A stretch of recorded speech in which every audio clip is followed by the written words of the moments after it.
તો નમસ્કાર વિદ્યાર્થી મિત્રો, ગગન ઓનલાઈન એકેડમીમાં આપનું હાર્દિક સ્વાગત છે વિદ્યાર્થી મિત્રો.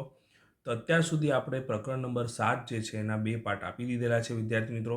હવે આપણે જે સ્વાધ્યાય પોથીનું જે સોલ્યુશન છે પ્રકરણ 7નું ભાગ 4નું એનો આપણે 23મો પ્રશ્ન જોઈ રહ્યા છે, પ્રશ્ન 4ના દાખલા, બરાબર છે. તો પહેલો પ્રશ્ન છે મિત્રો 15ના 20%.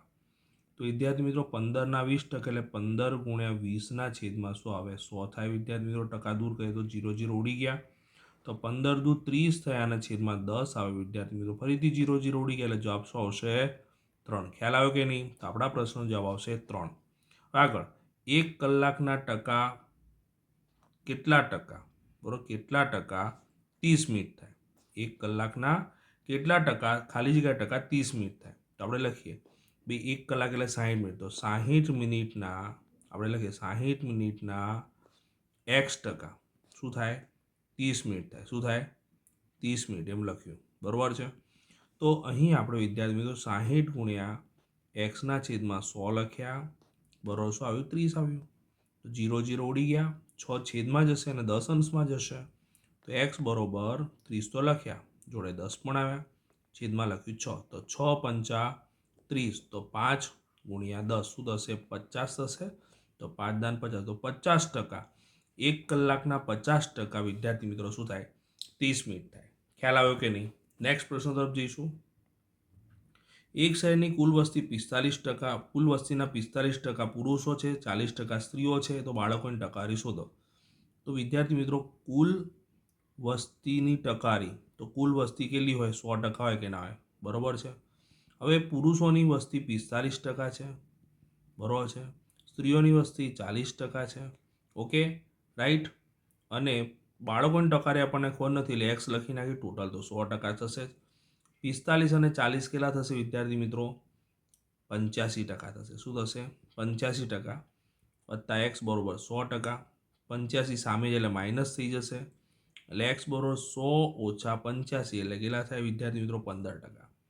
આ દાખલો તમે બીજી રીતે પણ કરી શકો. આપણે એવી રીતે કરી શકીએ, બીજી રીતથી રીત 2 કરીએ. તો પુરુષોની અને સ્ત્રીઓની ટકારી શોધી નાખીએ. તો પુરુષો અને સ્ત્રીઓની કુલ ટકારી, તો કુલ ટકારી કેટલી થાય? તો બંનેનો સરવાળો કરી નાખો એટલે શું થશે? 45 વત્તા 40 એટલે 85% થયું, બરાબર છે. હવે આપણે શું કરવાની? બાળકોની ટકારી શોધવાની. તો બાળકોની જે ટકારી છે એ બાળકોની ટકારી માટે 100%માંથી સીધા 85% શું કરી નાખવાના? બાદ કરી નાખવાના. એટલે કેટલો જવાબ આવશે? 15%. એટલે બંને રીતો સાચી. રીત 1 પણ સાચી, રીત 2 પણ સાચી. તમને જે અનુકૂળ આવે ગણી શકો છો વિદ્યાર્થી મિત્રો. નેક્સ્ટ દાખલા તરફ જઈશું. તો વિદ્યાર્થી મિત્રો 24મો દાખલો છે એની અંદર આપણને એવું કીધેલું છે કે ચોકમાં 10% કેલ્શિયમ, 3% કાર્બન, 12% ઓક્સિજન હોય છે. તો 2.5 કિલો એટલે 2 કિલો અને અડધો કિલોગ્રામ, બરાબર છે. એટલે 2.5 કિલોગ્રામ ચોકમાં કેટલા ગ્રામ કાર્બન અને કેટલા ગ્રામ કેલ્શિયમ હશે? તો પહેલાં તો 2.5 કિલોગ્રામ જે છે, 2.5 કિગ્રા, એને 2.5 કિગ્રા કહેવાય કે ના કહેવાય? અને 2.5 કિગ્રાને હું ગ્રામમાં ફેરવું તો 1000 વડે ગુણું તો 25/10 ગુણ્યા મેં 1000 લખ્યા, 0 0 ઉડી ગયો. તો 2500 ગ્રામ જે છે એ શું થાય?